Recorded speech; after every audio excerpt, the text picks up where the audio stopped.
अऊज़ु बिल्लाहि मिनश्शैतानिर्रजीम बिस्मिल्लाहिर्रहमानिर्रहीम व बिही नस्तईन।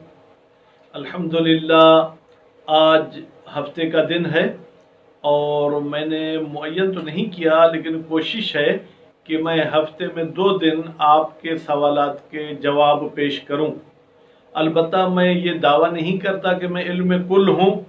मैं जो अपने मुताले में जो अपने थोड़ी बहुत मालूमात के मुताबिक चीज़ जानता हूँ वो आपके सामने पेश करता हूँ। तो एक मोहतरमा हैं जो सवाल करती हैं और अल्लाह ताला उनके तौफीकात में इजाफ़ा फरमाए।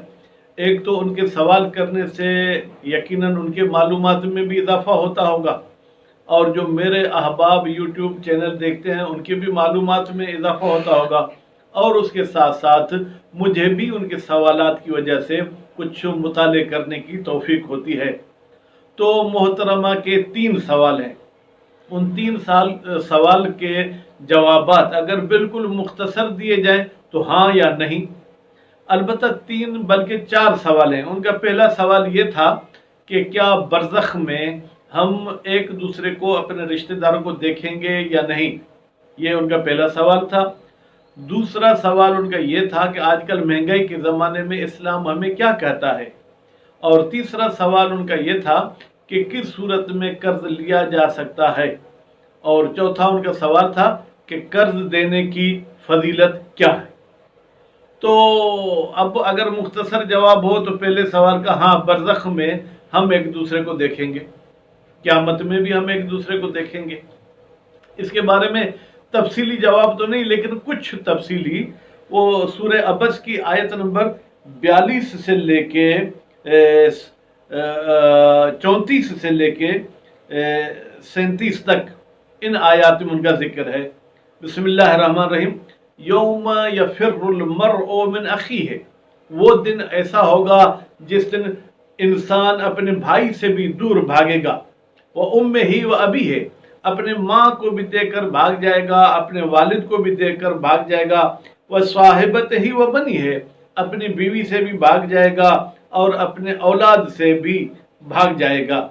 लिकुल्लि इम्रिइन मिनहुम यौमइज़िन शअनुन युग़नीह, हर एक अपनी मसरूफियत में होगा, हर एक अपने कामों में मशगूल होगा, उसे फुर्सत ही नहीं मिलेगी कि दूसरे से मसलन जाकर कोई मुलाकात वगैरह करे।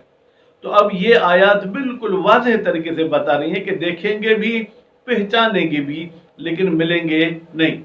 अब क्यों भाई भाई से भागेगा, क्यों शोहर बीवी से भागेगा, उस भागने के भी कई सारे असबाब हैं। उनको मेरे ख्याल में बयान करने से हमारी गुफ्तगू लंबी हो जाएगी।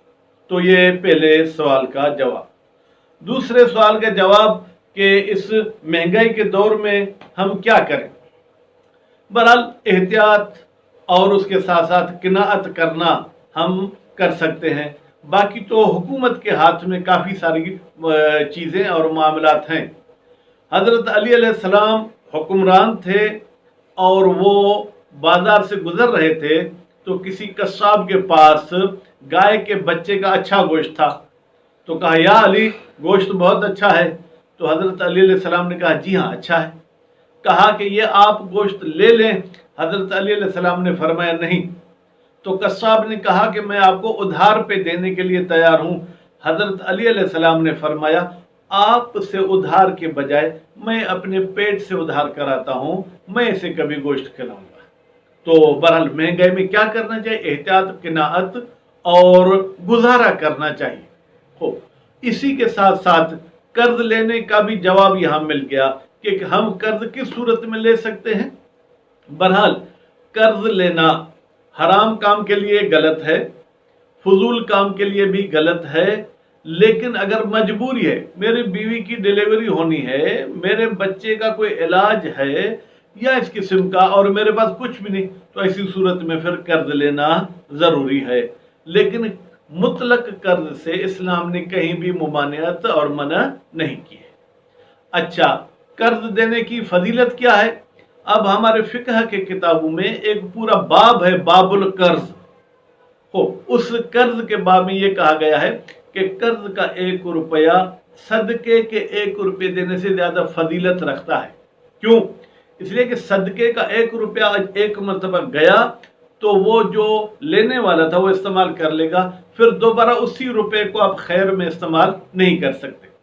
جبکہ قرض کا 1 روپیہ آپ نے دیا، سامنے والے بندے نے اپنی حاجت پوری کی، پھر وہی آپ کو واپس کرے گا، پھر وہی روپیہ آپ کسی اور حاجت مند کو قرض کے عنوان سے دے سکتے ہیں، تو پھر وہ اپنی ضرورت پوری کرے گا۔ اور عام طور پر جو صدقات ہوتے ہیں ضروری نہیں ہے کہ مستحق کے ہاں پہنچے، کیونکہ آج کل کے زمانے میں تو یہ فیشن بن گیا ہے کہ یہ جو روز دروازے پہ بھیک مانگنے آتے ہیں ممکن ہے ان کے پاس ہم سے زیادہ پیسے ہوں، لیکن قرض غالباً 99% وہی لے گا جو ضرورت مند ہوگا۔ پس صدقہ ضرورت مند غیر ضرورت مند دونوں کی طرف جاتا ہے، جبکہ قرض اکثر جو ہے ضرورت مند کی طرف جاتا ہے۔ البتہ یہ جو ظالم ہیں، جیسے ہمارے حکمران قرض لیتے ہیں تو وہ تو اپنے پر خرچ کرتے، تو ان کو تو بہرحال انسان نما آپ کہہ سکتے ہیں، حقیقت میں یہ انسان نہیں ہے، کیونکہ رئیس القوم خادمہم، قوم کا جو رئیس سردار حکمران ہوتا ہے وہ ان کا خادم ہوتا ہے۔ حضرت علی علیہ السلام سوکھی روٹی کھاتے تھے جبکہ وہ حکمران بھی تھے، تو ان کی منطق یہی تھی، اگرچہ ان کے الفاظ ابھی میرے ذہن میں نہیں، کہ اگر میں پوری قوم کو اچھا کھانا نہیں دے سکتا تو کم از کم میں ان جیسا کھاؤں۔ تو امید ہے کہ ان جوابات پر دقت کریں گے، اور انشاءاللہ یہ جوابات دنیا میں اور آخرت میں اللہ تعالیٰ کی رضایت کا سبب بنیں گے۔ والسلام علیکم ورحمۃ اللہ وبرکاتہ۔